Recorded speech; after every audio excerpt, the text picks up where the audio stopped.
Take a moment to ask yourself, who would I be if I stripped away every value, belief, and idea given to me by others? What would remain of me? This terrifying question lies at the heart of Max Stirner's revolutionary philosophy. Close your eyes and try identifying just one important belief you hold that didn't come from your parents, education, peers, or society. Visualize it clearly. Difficult, isn't it? This challenge reveals what Stirner called our possession by spooks, abstract concepts that control us without our awareness. Stay with me as I show you how to recognize these mental ghosts in your thinking and apply Stirner's surprising approach to freedom that doesn't require becoming the selfish monster his critics feared. Have you ever caught yourself saying, "I can't do that because it's wrong," without questioning who decided it was wrong in the first place? This is exactly what Max Stirner warned about over 175 years ago. In his groundbreaking work, The Ego and Its Own, published in 1844, Stirner introduced a concept that would shake the philosophical world to its core, the idea of spooks or ghosts that haunt our minds. These aren't supernatural entities that go bump in the night. They're abstract ideas and concepts that control your thinking without your awareness or consent. Like invisible chains binding your thoughts, morality, duty, religion, and patriotism dictate your actions and limit your freedom while masquerading as universal truths. Think about that moment when you wanted to speak your mind but stopped because it wouldn't be polite. That's a spook at work. These mental constructs aren't natural or inherent to human existence.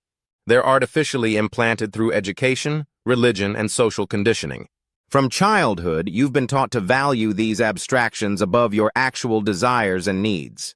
But who benefits when you sacrifice your own interests for these concepts? Even self-proclaimed free thinkers often remain imprisoned by ideas they've never questioned. Stirner criticized his contemporary Ludwig Feuerbach, who critiqued religion but simply replaced God with man as the supreme being, swapping one spook for another while remaining enslaved. Examine your own life.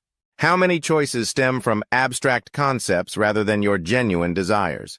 You stay in a draining job because responsibility demands it.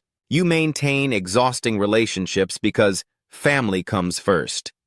These spooks create anxiety and internal conflict when they clash with your authentic wants, forcing you to sacrifice happiness for concepts that exist only in collective imagination. Imagine recognizing these mental prisons for what they are, human creations, not cosmic truths.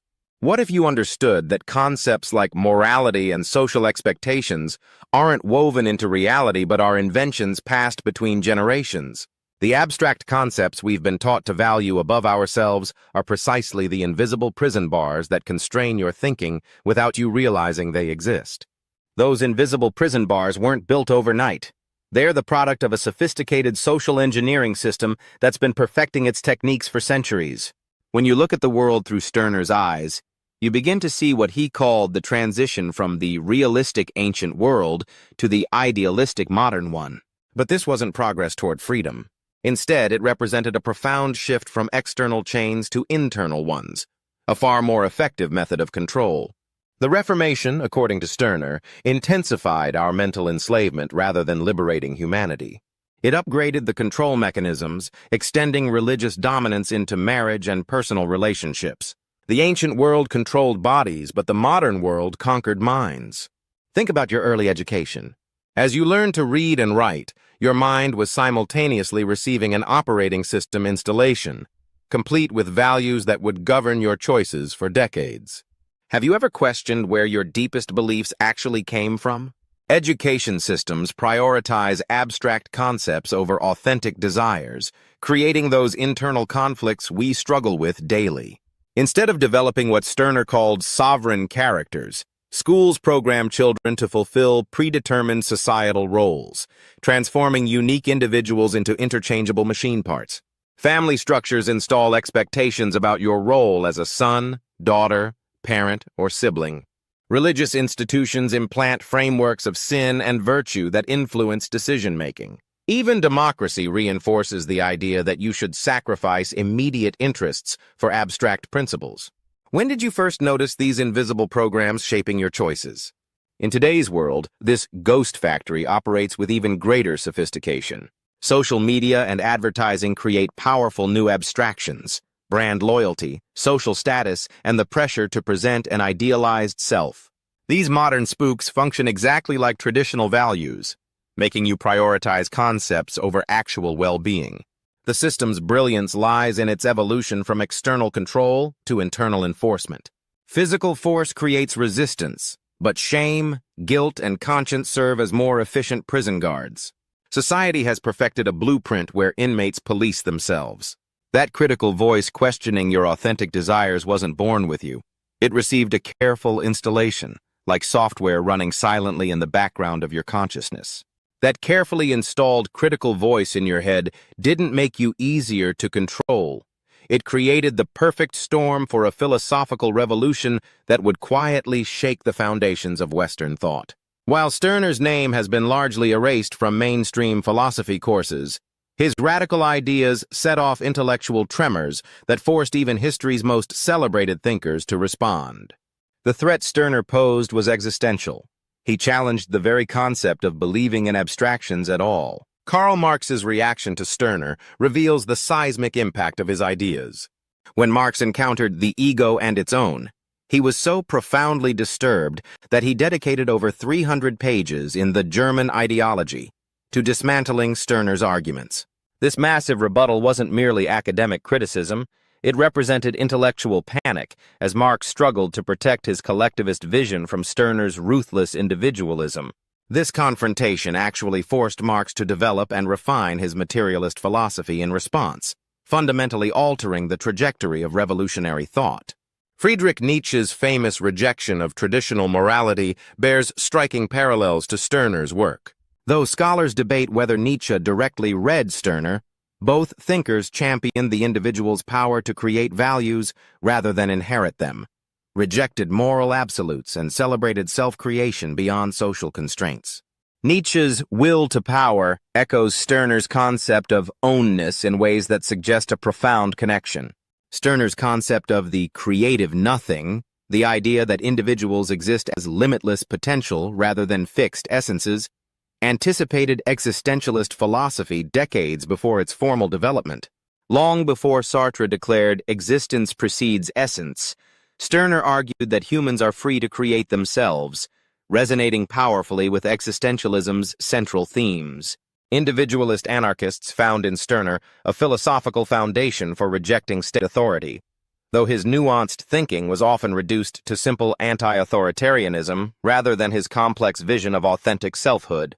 What makes Stirner's influence remarkable is how his radical questioning of identity and power continues to resonate in contemporary philosophy through post-structuralism. It remains largely unacknowledged, a philosophical earthquake whose aftershocks we still feel today. While philosophers debate Stirner's place in intellectual history, they often miss the deeply personal challenge his work poses to each of us. What would your life actually look like if you stopped living for abstract ideals like success or respectability, and instead discovered what you truly want when no one is watching? If you've made it this far, you might be thinking Stirner's egoism sounds like selfishness, a philosophical justification for becoming the worst version of yourself. But there's a crucial difference. When someone cuts in line because they think their time matters more than yours, that's selfishness. Stirner's ownness, Eigenheit, is about becoming master of yourself. As he put it, I am my own only when I am master of myself, instead of being mastered by anything else. Consider Sarah, who spent 15 years climbing the corporate ladder because her parents expected it, only to realize she felt empty inside. When she finally quit to start a small bookshop, something she truly wanted, she wasn't being selfish. She was reclaiming her sovereignty. Think about how many decisions you make daily based on external expectations rather than genuine desires. Stirner challenges us to recognize these influences and reclaim our autonomy. True freedom begins when you're governed neither by outside forces nor by unchecked impulses. This self-mastery extends to relationships through what Stirner called the union of egoists, voluntary associations where individuals come together without surrendering their sovereignty. In these constantly shifting alliances, people unite while maintaining their autonomy. Even love and friendship transform in Stirner's framework. Rather than viewing relationships as duties, they become opportunities for mutual enjoyment between unique ones who choose each other freely. Ask yourself, when was the last time you caught yourself saying, I should or I must? Where did that obligation come from? Is it truly serving you? This questioning doesn't mean abandoning all values. It means consciously choosing which align with your authentic self. Perhaps most liberating is Stirner's concept of the creative nothing. You're not defined by any fixed identity or role. Your limitless potential, constantly creating yourself anew with each choice, transforming freedom into a deeply personal practice of continuous self-creation. What if freedom isn't about throwing away all constraints, but about consciously choosing which constraints actually serve your unique existence? As Stirner boldly proclaimed, "Nothing is more to me than myself." This isn't a call to selfishness, but a radical invitation to reclaim ownership of your choices, rather than sleepwalking through life guided by ghostly concepts you never agreed to follow. Think about your relationships. How many are based on who you truly are versus who you're supposed to be? Real connection only happens when we recognize each other as unique individuals beyond all labels. Before closing this video, consider, what would transform in your life if you started choosing values that truly serve your unique existence? Today, challenge just one belief that constrains you. This small act of rebellion might be your first step toward shattering the invisible chains of ghostly concepts. Your journey to authentic freedom begins now.